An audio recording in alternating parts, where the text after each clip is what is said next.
Run.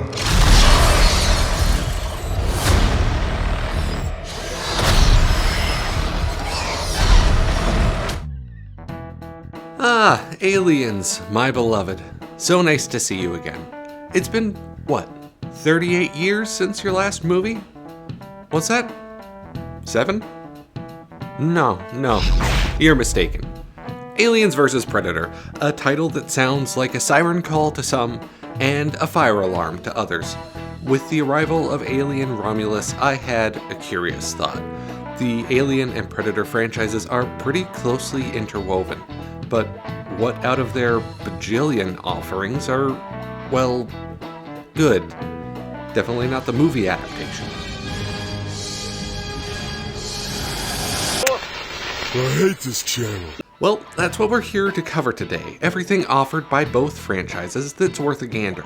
We've got Xenomorphs. We've got Yautja. We're starting at LV-426 and we ain't stopping until we hit Romulus. Before we take off, if you enjoy this video, give it a like. And if you like what I'm doing here, go ahead and subscribe. To the newbies, welcome. And to the oldies, welcome back. Let's talk about Aliens vs. Predator.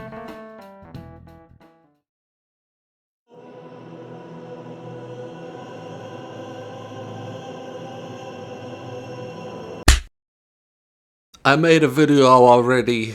It's good. Go watch. Okay, maybe that's not fair. Let's be comprehensive. Cast your mind back to a time that, according to my analytics, pretty much none of you were alive to see. 1977. At this point, Star Wars had burst onto the scene, a global phenomenon that redefined both film and science fiction. It was a fantasy adventure with wizards and sword fights transmogrified into a high-concept sci-fi epic. For moviegoers, this was the new benchmark for space stories. But 2 years later, the landscape of sci-fi shifted dramatically. Dan O'Bannon, fresh off Dark Star, a sci-fi satire that barely scratched the surface of the genre, was itching for something groundbreaking.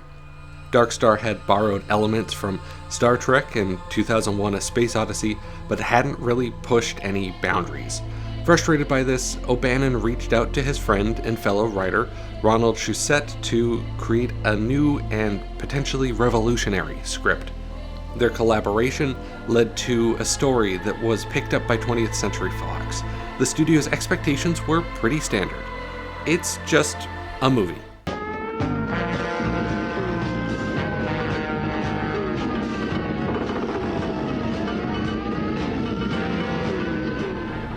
Enter Ridley Scott, a relatively unknown director at the time, who took on the project with a vision that was anything but ordinary.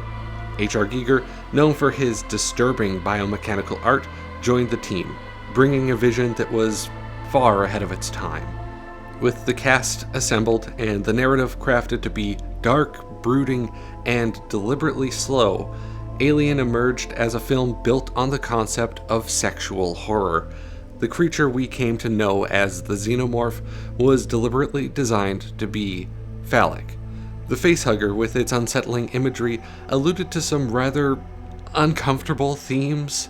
Let's just say it suggested a certain 2 words beginning with S and A.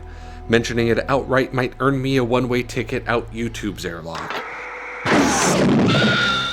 The intention was clear: to disturb, particularly targeting male audience members who might never have considered the possibility of something that horrifying ever happening to them.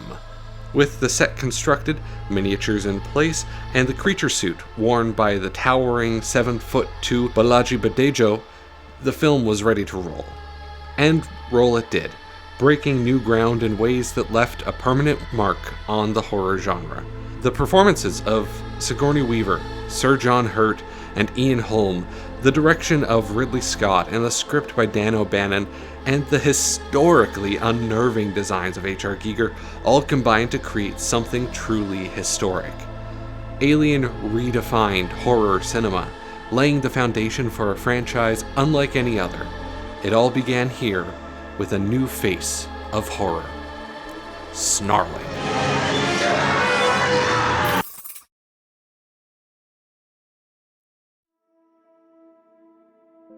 In the late 70s, VHS was a growing market but hadn't quite reached its peak. For a decent chunk of people, owning a VHS player wasn't a luxury they could easily afford. Think of it like how we look at the PS5 currently. If someone has one in their house, they're either rolling in dough or willing to dive into some serious credit card debt. But people loved the hell out of Alien and wanted to have it at home regardless.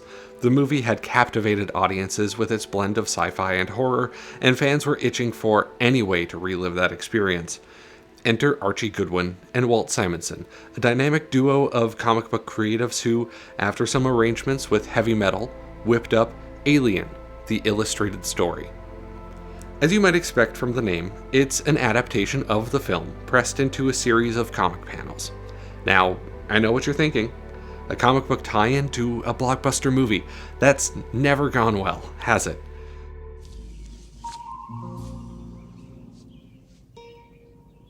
What the fuck? There are exceptions to the rule, my friend, and this is definitely one of them.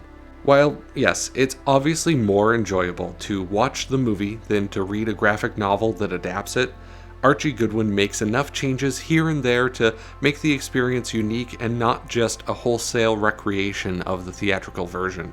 He got his mitts on a rough cut of the film before it was even released, allowing him to capture the very core of it. As a side effect, a few scenes that were cut from the actual film ended up inside the book, giving readers something extra they couldn't get from the movie.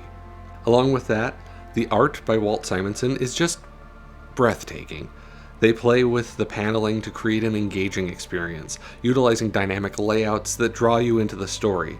The use of a vibrant array of colors, shout out to the 4 other colorists who helped make the magic happen, brings a new dimension to the tale. The color palette ranges from the cold blues of the spaceship interiors to the stark reds during moments of tension, enhancing the mood and atmosphere in ways that a black and white storyboard just couldn't.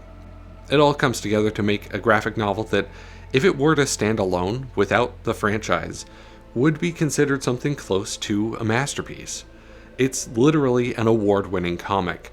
It won the 1979 Eagle Award for Best Comic Book, and I think it's worth taking a look at, adaptation or not.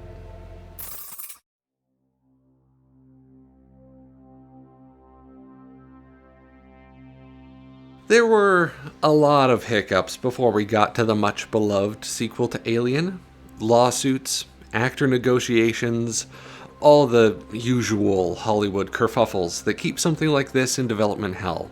But 7 years later, we got Aliens, with Sigourney Weaver returning as the iconic Ellen Ripley and James Cameron behind the camera this time. The shift from Ridley Scott to James Cameron brought a new flavor to the franchise. Cameron, fresh off the success of The Terminator, infused Aliens with his signature blend of high-octane action and strong character development. Listen, after Terminator and now Aliens, you're scaring the hell out of people. You like that? Is that what you want to do? Are you trying to make me feel guilty? The whole film was built upon 2 distinct metaphors, the first of which is motherhood. A lot of that got dropped on the cutting room floor, only later restored with the director's cut. The better cut, in my humble opinion. Ripley forms an emotional bond with Newt after having been in stasis for 57 years and having outlived her biological daughter. It's beautiful in a uniquely sad kind of way. Amanda Ripley McLaren, age 66, and that was at the time of her death, 2 years ago.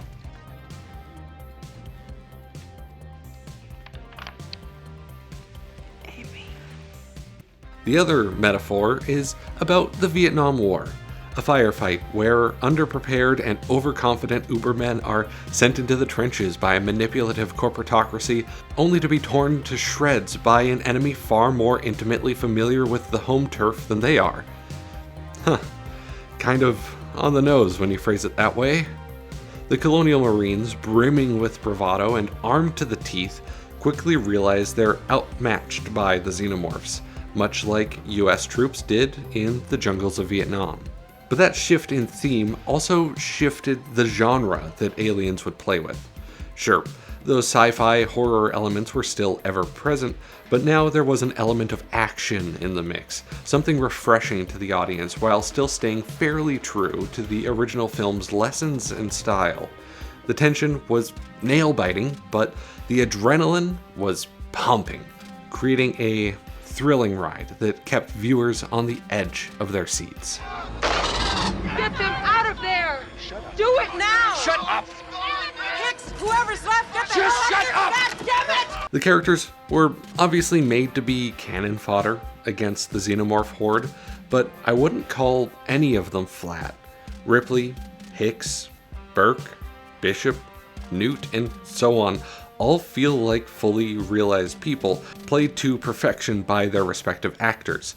Every time one of these people bites the dust, it hurts. The camaraderie among the Marines adds depth to the story, making their losses all the more impactful. The film was met with mostly positive reviews across the board. Some didn't like the changes from the first film, and that's okay, people can have wrong opinions. Aliens has since become regarded by a great many people to be one of the best 80s films out there, raising Alien into the unstoppable franchise juggernaut we know it for today. It snagged 7 Academy Award nominations, winning 2 for Best Sound Editing and Best Visual Effects. It's dark, it's action-packed, and it's war. Aliens. This time, it's war.